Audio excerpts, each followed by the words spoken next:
All right, when you hear that, you know what time it is. It's time. Oh my gosh, you guys, I cannot even speak coming out of this segment. It is time for Jamie Eisenberg's start of the week for Week 16, and the honor goes to Bucs running back Bucky Irving. Irving was back in action against the Chargers after he left the game versus Vegas with a back injury, and when he's healthy, he goes off. At one point, guys, we were talking about him in the Offensive Rookie of the Year conversation. This week, taking on a Dallas team that tends to let opposing running backs just kind of rack up the fantasy points.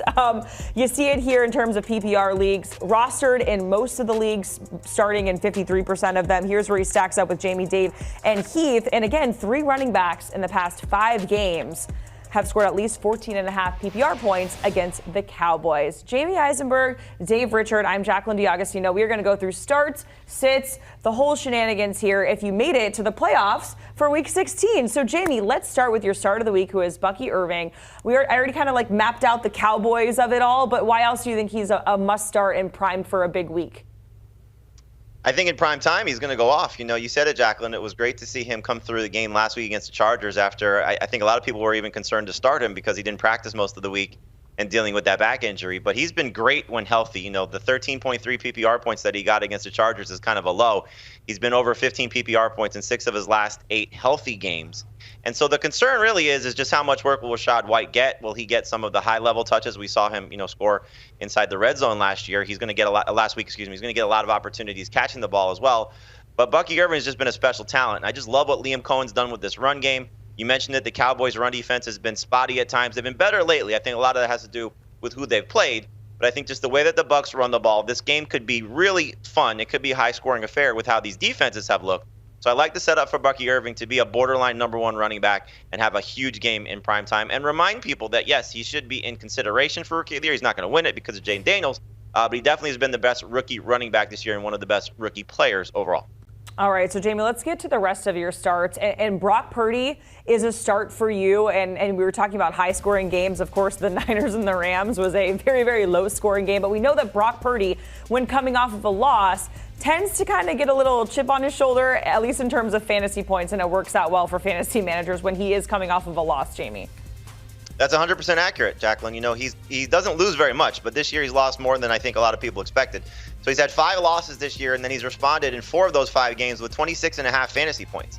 And so we're looking at a Dolphins defense that's actually been really good against opposing quarterbacks, but we've seen them sort of bend, not break. I think we'll see an opportunity here, mostly because of George Kittle. I think he's going to have an opportunity for a huge game. Dolphins have really struggled against tight ends. And with the run game now being a little bit suspect, that we find out that Isaac Guerendo is not going to play, so they're down to Patrick Taylor again. So Purdy's not going to have the elements to worry about. It's supposed to be good weather here in South Florida. It's not the 1 o'clock start. It's a 4 o'clock start. Rare situation where the Dolphins are playing late afternoon Sunday game at home. So conditions won't be a problem. Defense, I don't think, will be a huge issue. So Purdy coming off a loss. He's been very good this season so far. I think he'll be good once again.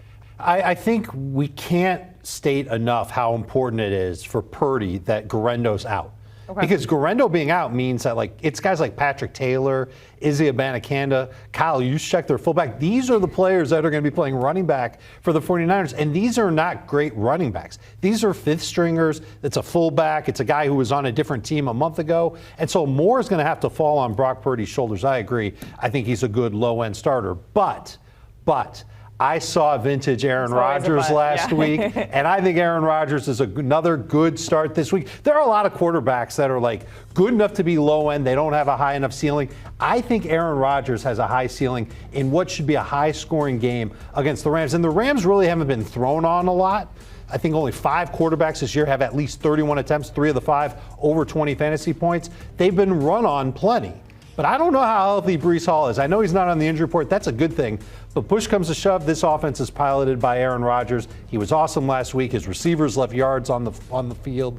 I think Aaron Rodgers is going to finish as a top 12 fantasy quarterback this week. I think the Bears offense keeps moving against Detroit. They're beat up, and Brenton Strange was a hot waiver wire name. Listen to this. 5 games without Evan Ingram this year, at least 9.2 full PPR points in 4 of the 5. You know the game that he had last week as the security blankie for Mac Jones. I'm not sure if he's going to have as many targets from Mac Jones this week. I actually think the Jags are going to be able to run the ball. My team's quarterback is being referred to as the security blankie. Yeah, right. That makes But me that's feel what he so was last good week. about the Jags. I still think he could get in the neighborhood of like 7 targets. He can catch 6 of them. Might not be as good in non-PPR, but in full PPR, this is a top 10 tight end this week. Okay.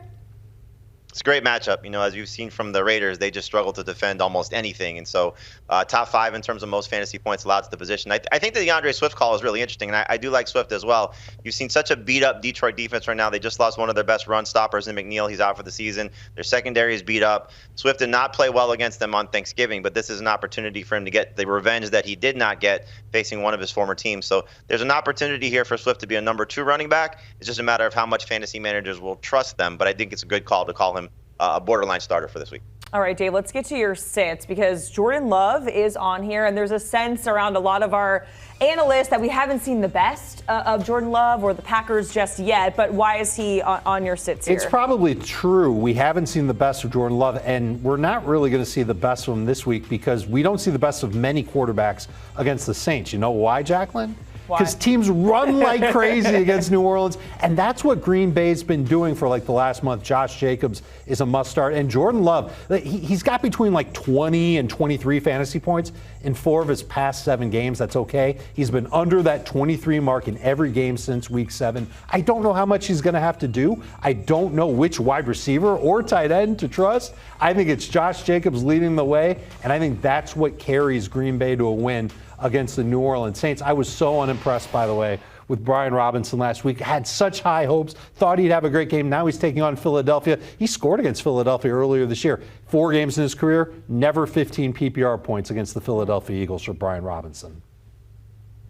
The Metcalf call is interesting because the Vikings are so bad against opposing wide receivers. They're number 1 in the position in terms of allowing fantasy points to wide receivers. And Metcalf has been absolutely awful. But he did get good news that Geno Smith is going to play. It would not shock me if Metcalf has his best game since coming back from the bye week, since coming back from that knee injury. But I don't think he's 100% healthy, so he's more of a number 3 receiver than a must-start guy. But it would not surprise me if he finds the end zone for the first time since week 6, just because how much fantasy points this Vikings defense allows. I'm really concerned about the Chiefs' passing attack in this game against the Texans. As we saw, they shut down the Dolphins, turned Tua Tagovailoa over 3 times.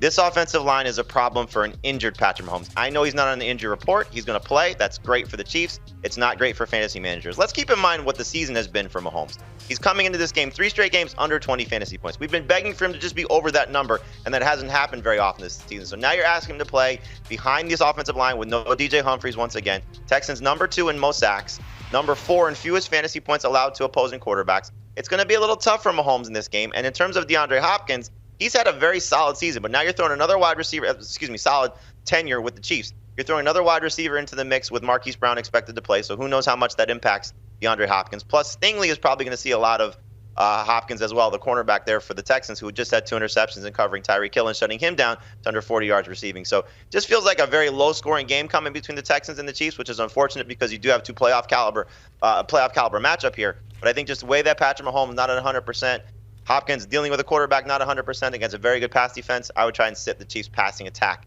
in this game on Saturday. Not to mention Hopkins is not a full-time player. Jamie, we got to be really quick here, but Breece Hall, if he goes all week without any type of injury designation, does he come off your sit list? So he did not practice yesterday, at least on Wednesday.